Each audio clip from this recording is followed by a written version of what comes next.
The notification came at 0600 hours, and Mara Hayes knew immediately that her life was about to get complicated.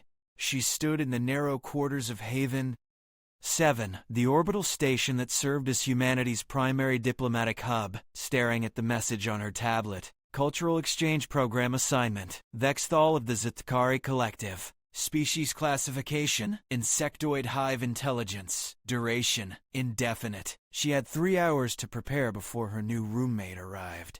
Mara pressed her fingers against her temples, feeling the beginning of a headache. She had signed up for diplomatic service, had trained for first contact scenarios, had even learned rudimentary Zth'kari clicking patterns. But living with one? Sharing her personal space with a species that communicated through pheromones and regarded individual identity as a curious human malfunction?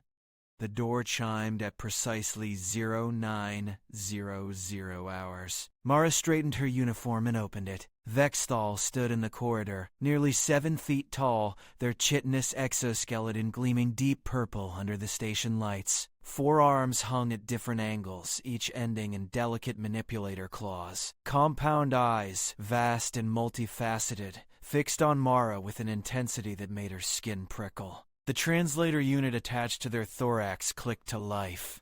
I am Vex'thal. You are Mara Hayes. We will cohabitate for cultural study purposes. The voice was flat, mechanical, stripped of any inflection that might suggest emotion. Welcome, Mara said, stepping aside. I've prepared the secondary sleeping chamber for you. It's configured for your environmental needs. Vex'thal entered without ceremony, their movements eerily fluid for something that looked so rigid. They surveyed the quarters with what Mara assumed was professional interest, though reading emotion on an alien face was impossible. You have many images displayed, Vex'thal observed, gesturing toward the small collection of photos Mara kept on the wall. This is inefficient use of space. They're memories, Mara explained. Photos of people important to me. Why display memories externally when they exist in neural storage? Mara opened her mouth, then closed it. How did you explain sentiment to a being that had no concept of it? It brings me comfort to see them. Vex'thal moved closer to the photos, examining each with clinical precision. They paused at the largest one, Mara, holding a small girl with bright eyes and wild brown hair, both laughing at something beyond the frame. This small human appears genetically related to you, offspring, my daughter, Lily. She's 6 years old. She does not cohabitate here. Why display her image if she provides no current functional benefit to your existence? The question landed like a physical blow, though Mara knew Vex'thal meant no offense. To the Zth'kari, young were deposited in hive nurseries and raised communally. The concept of a mother missing her child simply didn't exist in their framework. Because I love her, Mara said quietly. Because even though she's on Earth and I'm here, she's still the most important person in my life. Vex'thal's antennae twitched. Love. Chemical bonding response that creates irrational attachment. I've read about this human phenomenon. It appears to cause significant psychological distress.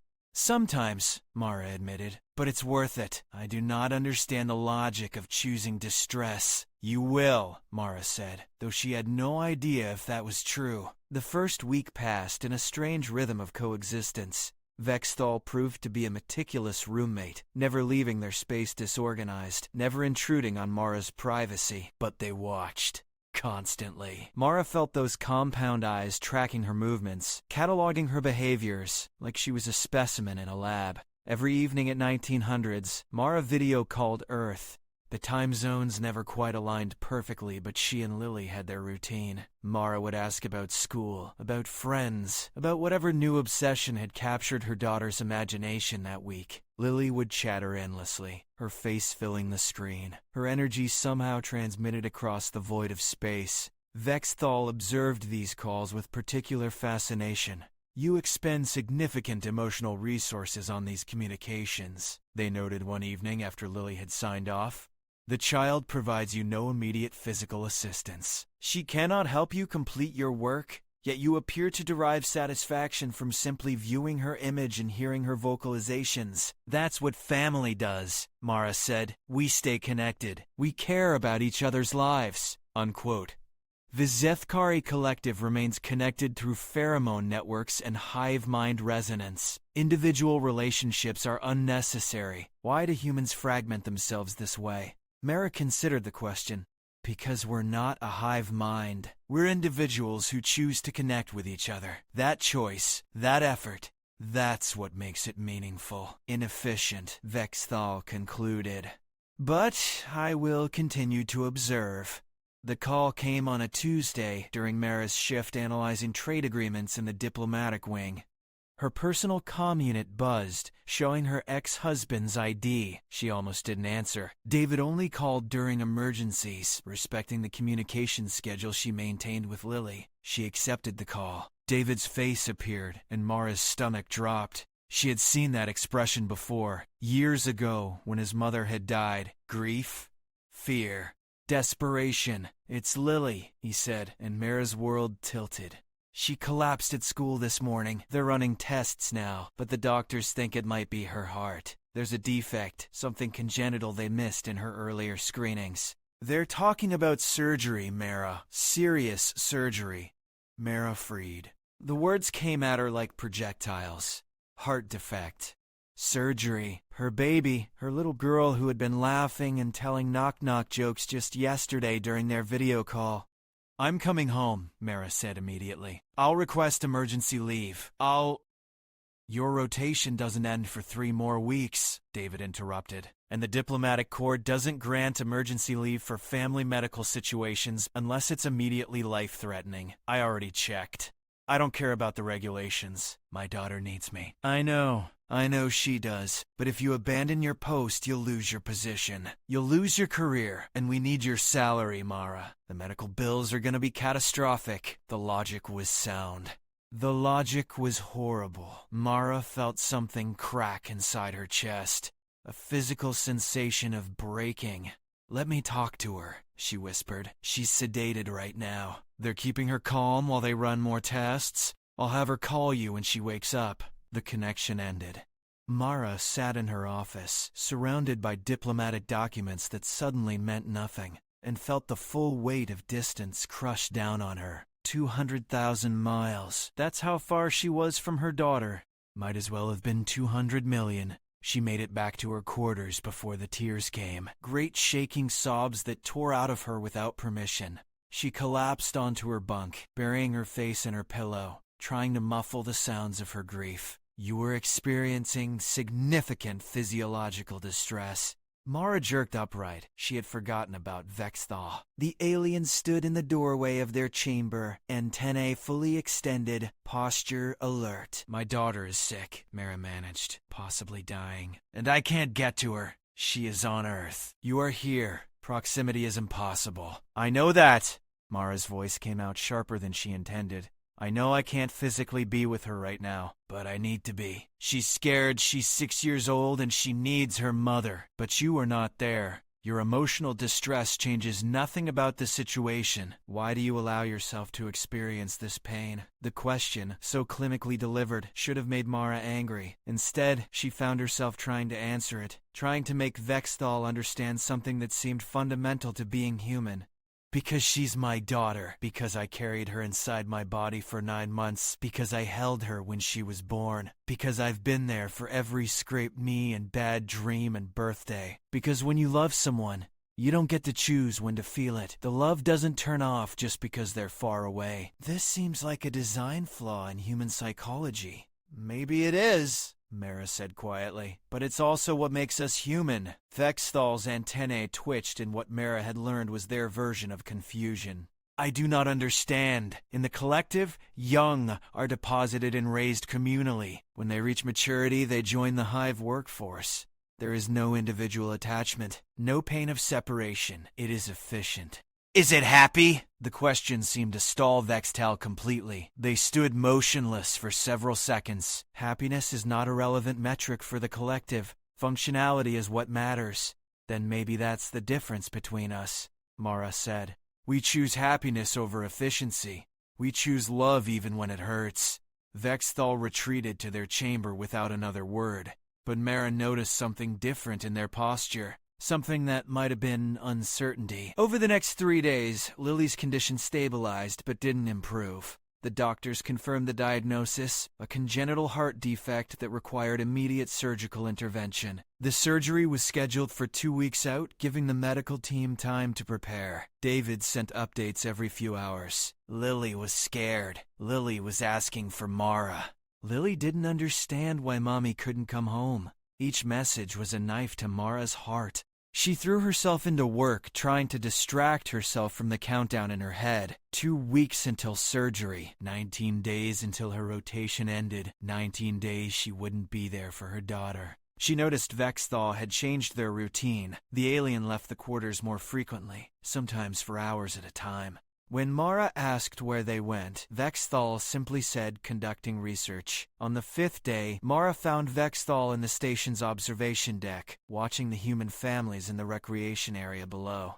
Children played in the zero-gravity playground, parents hovering nearby ready to catch them if they drifted too far. Siblings argued over toys, then hugged moments later. A father held his infant daughter against his chest, rocking her gently while she slept.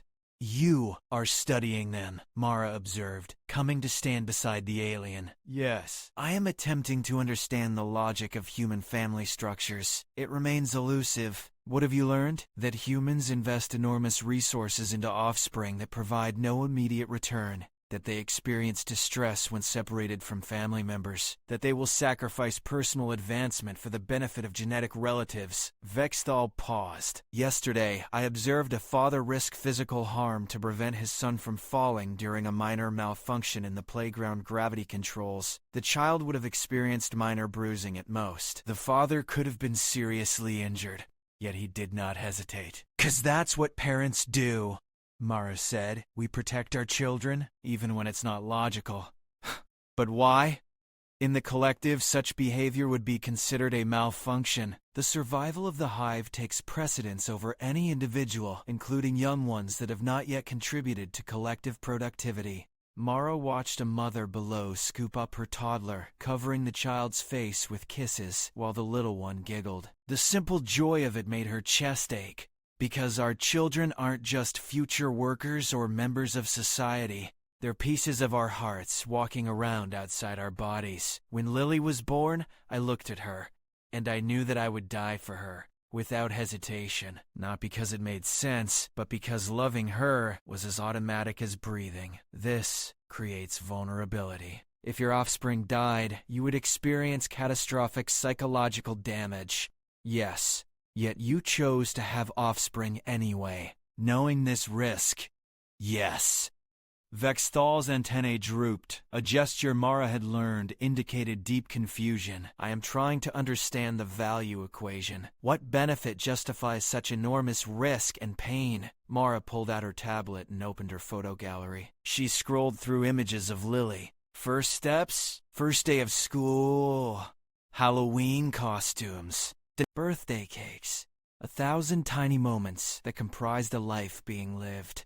"Look at this one," Mara said, showing Vex'thal a photo from last summer. Lily at the beach, soaking wet from the ocean, grinning so wide it looked like her face might split. Pure, unself-conscious joy.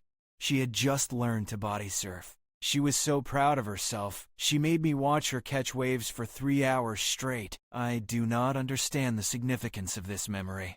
The significance is that I was there. I saw her discover something that made her happy. I gotta be part of that moment. That's what family is, Vex'thal. It's not about logic or efficiency or return on investment. It's about witnessing each other's lives. It's about being present for the moments that matter, even the small ones, especially the small ones.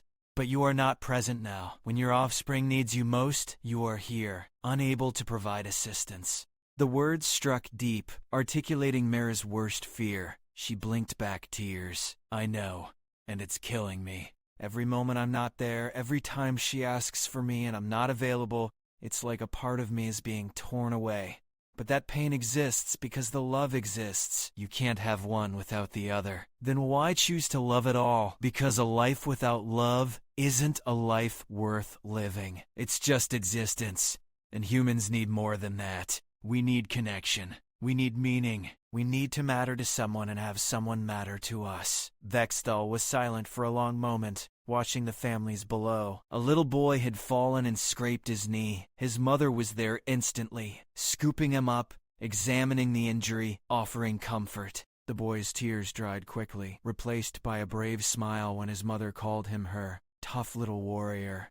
The child's injury was minor, Vex'thal observed, yet the mother responded as if it were catastrophic, because to her, her child's pain is catastrophic. That's what empathy means. That's what love means. It is not logical. No, Mara agreed. It's not, but it's human. The following week, Lily's condition took a turn. A minor infection complicated her case, and the surgery had to be postponed. David called in the middle of Mara's night cycle, his face haggard with exhaustion and fear. They're saying 3 more weeks now, maybe 4. They need to clear the infection completely before they can operate. She's stable, but Mara, she's so scared. She keeps asking when you're coming home.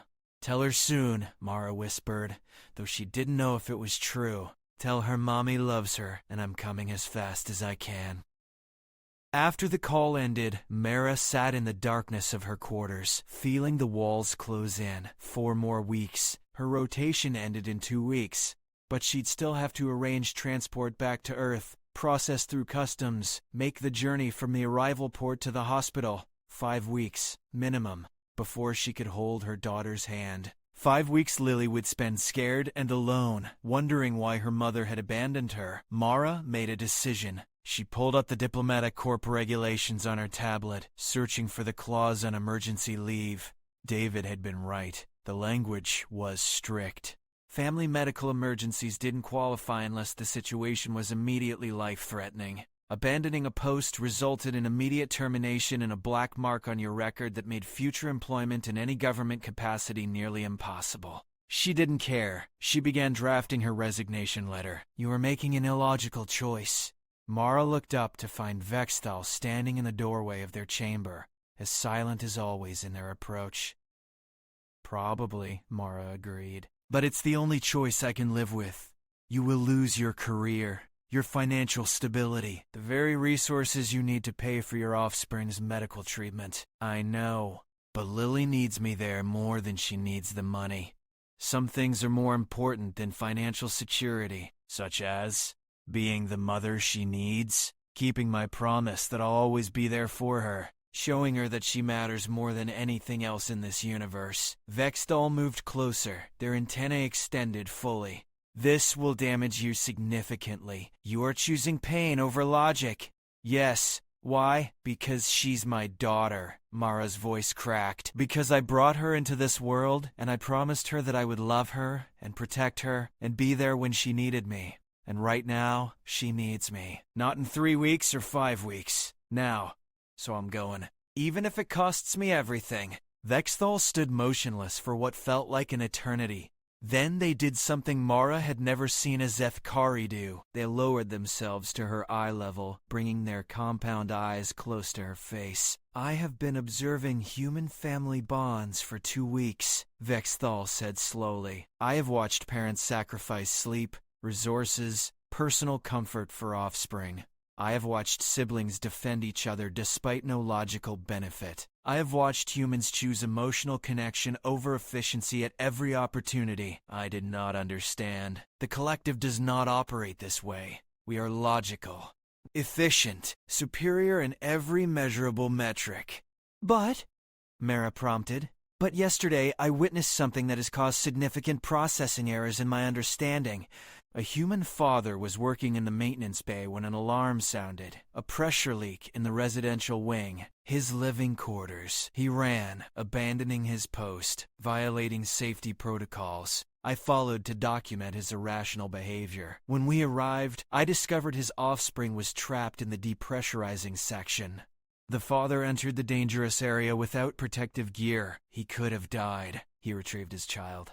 When I asked him why he risked himself for one small human when his death would have left his offspring without parental support, do you know what he said? What? He said, because I'm his dad. That's what dads do. Vex'thal's antennae quivered. There was no calculation, no logical assessment of outcomes, just immediate action based on emotional bonding. It was the most irrational thing I have ever witnessed. And also the most remarkable. Mara felt tears sliding down her cheeks. That's love, Vex'thal. That's what I've been trying to explain. I am beginning to understand. Love is not about efficiency or logic. It is about choosing connection over self-preservation. It is about assigning value to another being's existence above your own. It is irrational, inefficient, and apparently essential to human functionality.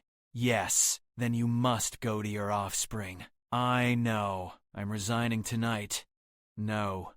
Vex'thal straightened to full height.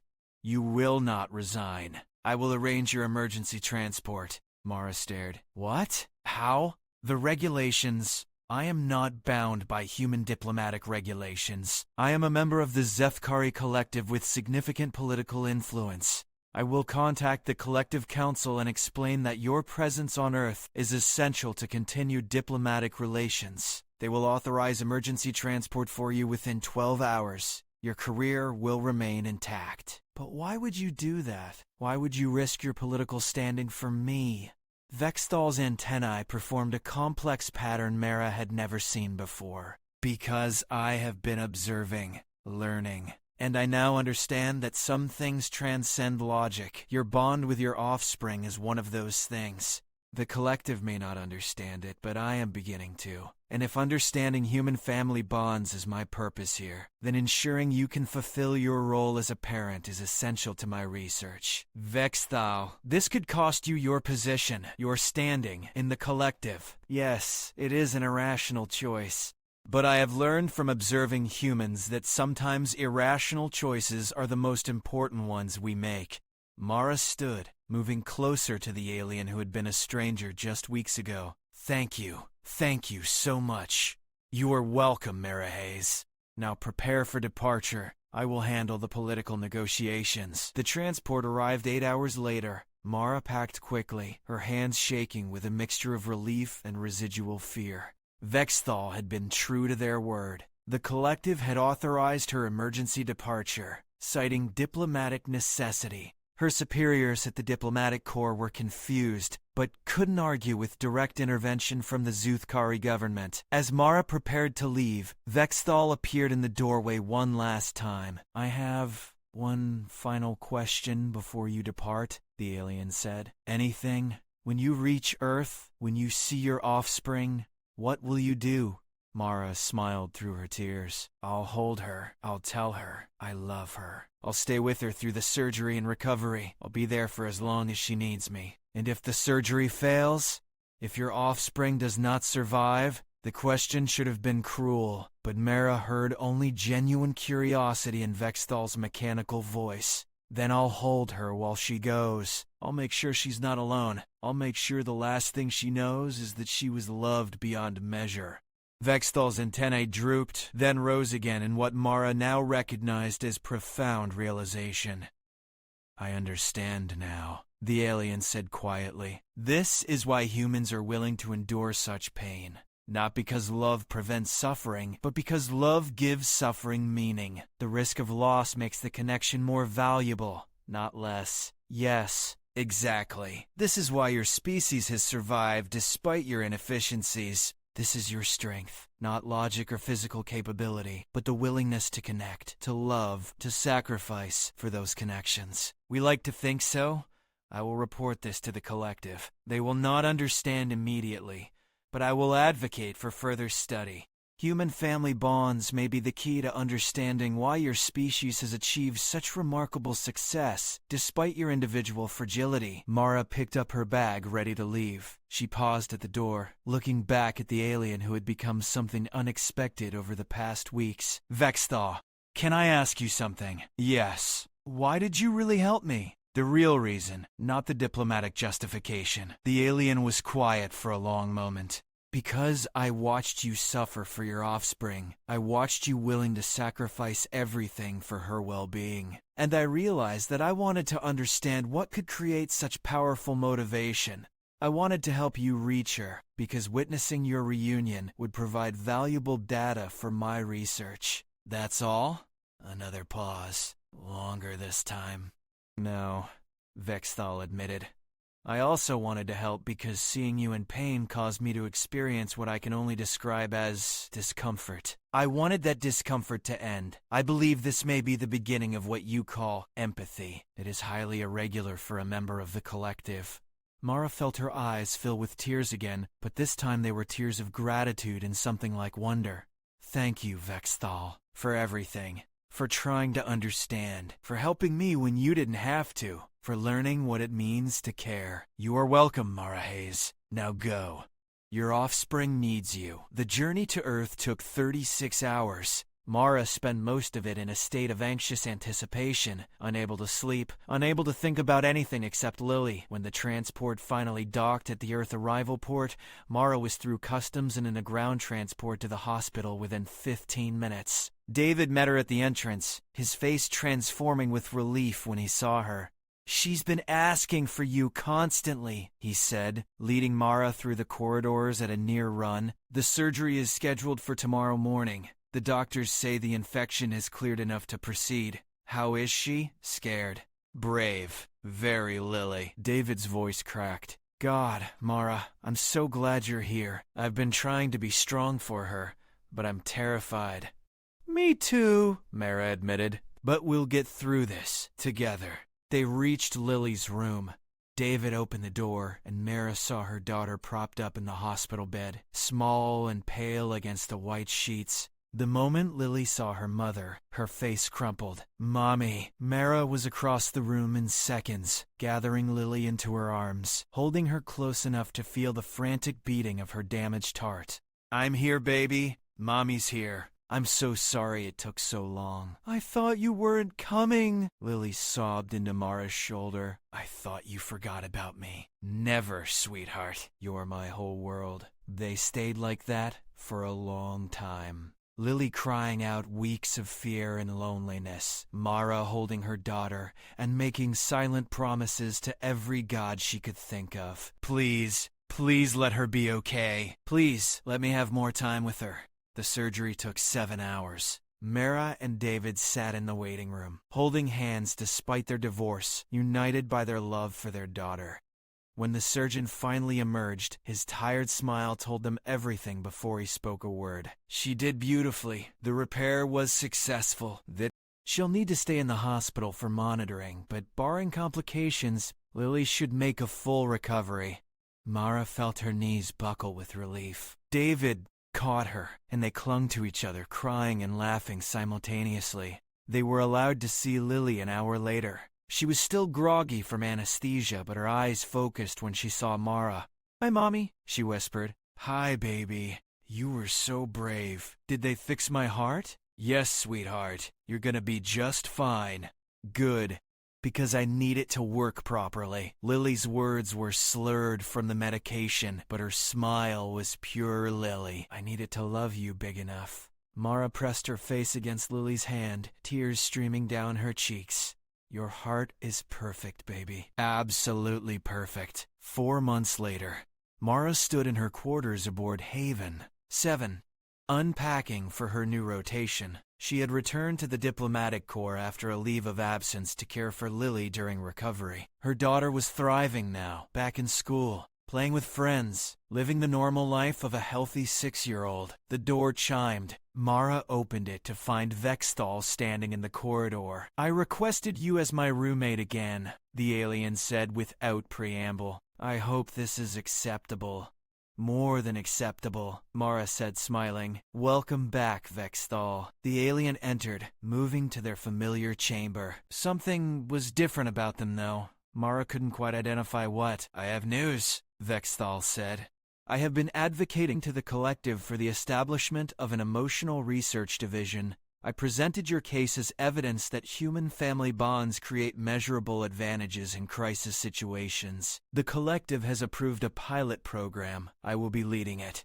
Vex'thal, that's amazing. Congratulations. Thank you. I have also been studying human customs during your absence. I believe I understand more now about the significance of emotional connections. Oh?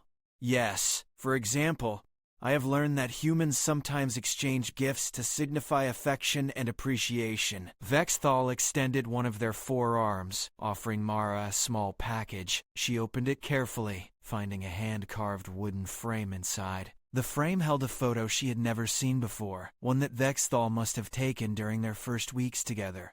It showed Mara during one of her video calls with Lily, her face illuminated by the screen's glow, her expression full of love and longing. "I thought you might want another image for your wall," Vex'thal said, "to remind you of the importance of connection, even across distance." Mara felt tears prick her eyes. "It's perfect, thank you. I have also prepared something else." Vex'thal activated the room's main display screen. An image appeared. Lily, recovered and healthy, grinning at the camera. She was wearing her school uniform, holding a drawing she had made. "I contacted your offspring with your former mate's permission," Vex'thal explained. "I asked her to create a visual representation of her family. This is what she produced." The drawing showed 3 figures, Mara, Lily, and a tall purple figure with multiple arms. Above it, in a child's careful handwriting, were the words, "My family. Mommy, me, and Vex." Mara's breath caught. She included you. "Yes."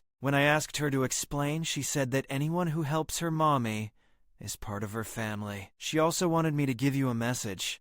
Vex'thal tapped the screen. Lily's voice filled the room, young and bright and alive. "Hi, Vex. Mommy told me you helped her come home when I was sick. Thank you for taking care of my mommy. She says you're learning about families. Well, I think you're really good at it already. You did what families do. You helped when someone needed you, so I think you're part of our family now. Love you," the message ended. Mara stood in silence, overwhelmed by the simple perfection of a child's logic. "I do not fully understand this designation," Vex'thal said quietly, "but I find I am not uncomfortable with it. In fact, I believe I may be experiencing what humans call happiness." Mara looked at the alien who had once seemed so foreign, so incomprehensible. Now they stood together in shared quarters, connected by something that transcended species and logic and hive mind efficiency. "Welcome to the family, Vex," Mara said softly. Vex'thal's antennae performed that complex pattern again. The one Mara had learned meant profound emotion. "Thank you, Mara Hayes. I am honored to be included in your family structure. I will continue to study human bonds, but now I will do so not as an outside observer, but as a participant. Perhaps this will provide even more valuable research data. Or perhaps," Mara said, smiling through her tears, "you'll just learn what the rest of us already know." "What is that? That love doesn't need to make sense to be real. That family isn't just about genetics or efficiency or logical benefit. It's about choosing to care for each other, choosing to show up when it matters, choosing to be present in each other's lives."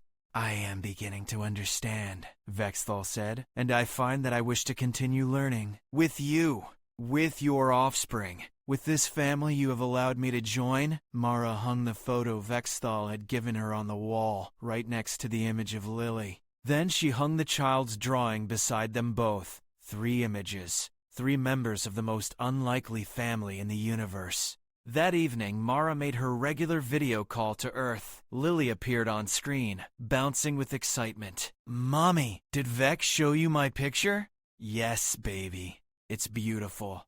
And perfect. I drew Vex purple because that's their color. Do you think they liked it?"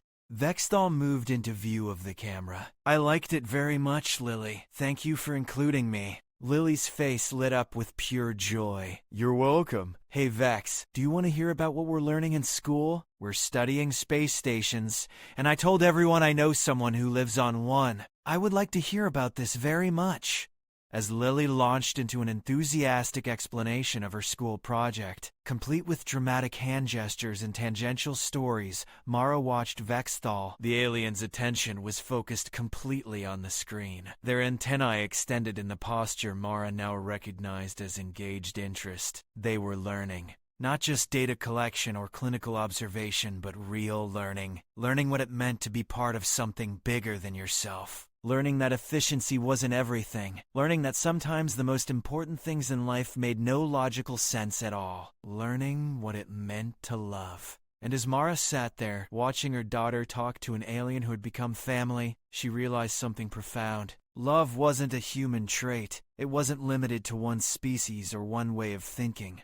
Love was the universe's way of connecting beings who chose to see value in each other. It transcended biology, transcended logic, transcended everything except the simple decision to care. Vex'thal had made that choice, and in doing so, they had proven that the capacity for love, for family, for connection, wasn't about what you were born as. It was about what you chose to become. "I love you, Mommy," Lily said as their call ended, her nightly ritual. "I love you too, baby, more than all."